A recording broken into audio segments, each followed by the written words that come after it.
도덕경 제25장 유물혼성. 우주의 혼돈 속에서 만들어진 도라고 부르는 그 무엇이 있었으니 그것은 천지자연보다 앞서서 생성된 것이다. 그것은 적막하고 고요하다. 홀로 서서 함부로 변하지 아니하고 주행함이 위태롭지 아니하니 천하의 어머니라 부를 만하다. 나는 그것의 이름을 알지 못하나 도라고 부르고 굳이 이르기를 무한히 위대하다고 말하겠다. 위대한 것은 끝없이 흘러가게 되고 흘러가면 멀어지고 멀어지면 되돌아오기 마련이다. 그러므로 도는 위대하다. 하늘도 땅도 왕도 위대하다. 넓은 우주 가운데 이 넷이 모두 위대하니 왕도 그 중에 하나일 뿐이다. 인간은 대지를, 대지는 하늘을, 하늘은 도를 따르는데 도는 스스로 있는 그대로를 따른다. 도덕경 제26장 중위경근. 무거움은 가벼움의 뿌리이고 차분함은 조급함의 머리이다. 그리하여 성인은 하루 종일 걸어 다녀도 짐술의 곁을 떠나지 않고 화려한 경관을 보아도 초연하게 대한다.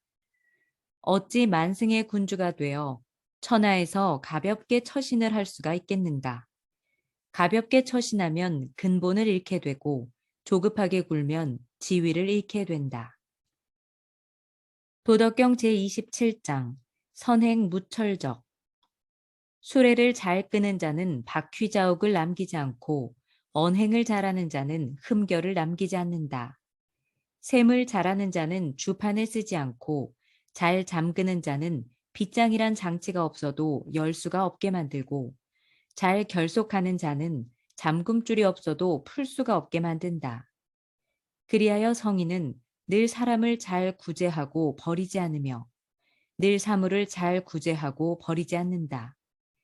이것을 일컬어 밝음을 이어간다고 한다. 그러므로 잘하는 자는 잘하지 못하는 자의 스승이 되고 잘하지 못하는 자는 잘하는 자가 되기 위한 자질이 되는 것이다. 그 스승을 귀감으로 삼지 않거나 그 자질을 아끼지 않으면 비록 지혜가 있어도 크게 미혹하게 된다. 이것을 일컬어 현묘한 가르침이라고 한다. 도덕경 제28장 지기용. 동적인 양의 이치를 알되 정적인 음의 이치에 머물면 천하의 계곡이 된다. 천하의 계곡에는 항상 덕이 머물고 떠나지 않으니 갓난아이처럼 순수한 상태로 되돌아간다. 밝음을 알되 어둠에 머물면 천하의 모범이 된다. 천하의 모범은 항상 된 덕에서 어긋나지 않으니 무국의 도로 되돌아간다.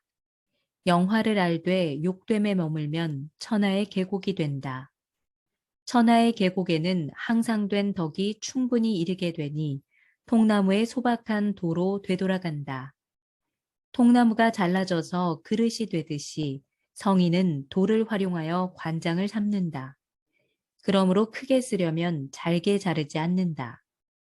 도덕경 제29장 장욕 취천 하이위지. 천하를 가지려고 아무리 노력해도 가질 수 없음을 나는 안다. 천하는 신기한 것이라서 억지로 무엇을 할 수 있는 게 아니다. 무엇인가 하려는 자는 패할 것이며 잡으려 하는 자는 잃게 될 것이다. 사물의 이치란 게 앞서기도 하고 혹은 뒤따르기도 하고 들여 마시기도 하고 혹은 내뿜기도 하고 강하기도 하고 혹은 여리기도 하고 올라타기도 하고 혹은 떨어지기도 하는 것이다. 그러므로 성인은 지나치게 심한 것, 사치스러움, 그리고 과도하게 큰 것은 버린다. 도덕경 제30장 이도좌인 주자. 돌을 가지고 군주를 보좌하는 자는 무력으로 천하를 강하게 다스리지 않는다. 무력의 대가는 다시 자신에게 돌아오기 때문이다. 군대가 머문 곳에는 가시덤불이 자라나고 큰 군대를 일으킨 후에는 반드시 흉년이 든다. 전쟁을 잘하는 자는 성과를 이룰 따름이지 강제로 취하려 하지 않는다. 또한 성과를 이루어도 자랑하지 아니하고 내세우지도 아니하며 교만하지도 아니한다. 전쟁의 성과를 이룬 것도 부득이하게 한 것처럼 하고 강압하지 아니한다. 강한 것은 일찍 기울기 마련이니 이는 도답지 아니한 것이며 도답지 아니하면 일찍 종말을 맞게 된다. 도덕경 제31장 부가 병자.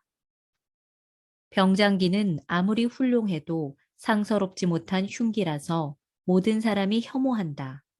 그러므로 돌을 체득한 자는 병장기에 의존하지 않는다. 군자는 평상시에 왼편을 귀하게 여기고 용병시에는 오른편을 귀하게 여긴다.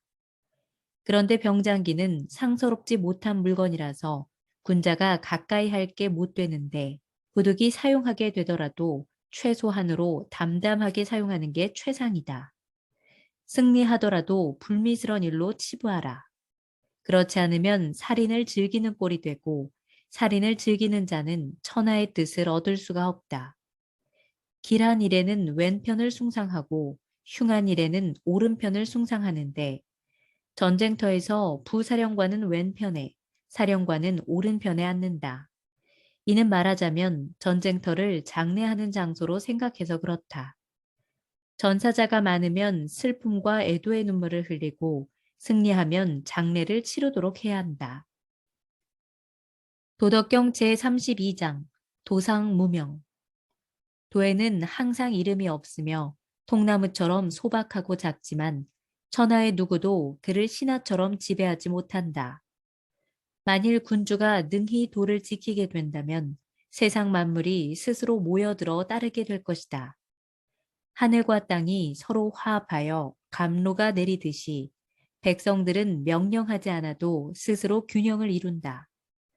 도에 따라서 처음 만들어져 이름을 갖게 되면 이름 또한 기존에 있는 것이니 장차 머물 곳을 알게 되고 머물 곳을 안다면 위태롭지 않게 된다.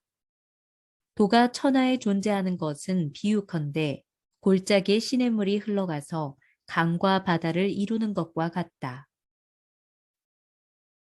도덕경 제33장 지인자지.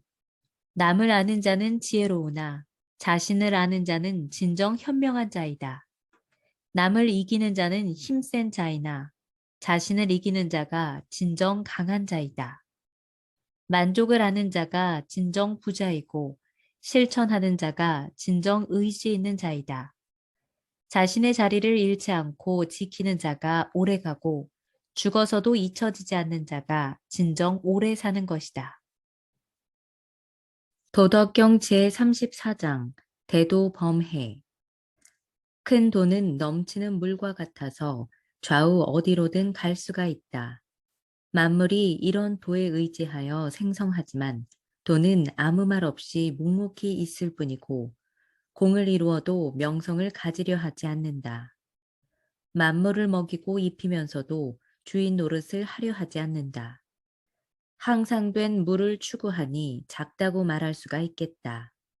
만물이 귀의하는데도 주인 노릇을 하지 않으니 크다고 말할 수도 있겠다.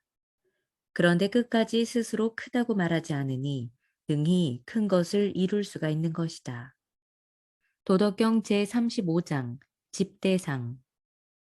큰 형상인 돌을 잡고 있으면 천하가 귀순해 온다. 귀순해와도 해를 끼치지 않으니 편안하고 평등하고 웅대해진다. 흥겨운 음악과 맛있는 음식은 지나가는 사람을 멈추게 하지만 사람의 입에서 나오는 도의 말씀은 담백하고 몸이 건조하다. 그것은 보려 해도 보이지 않고 들으려 해도 들리지 않지만 아무리 사용해도 다함이 없다. 도덕경 제36장 장욕 흡지.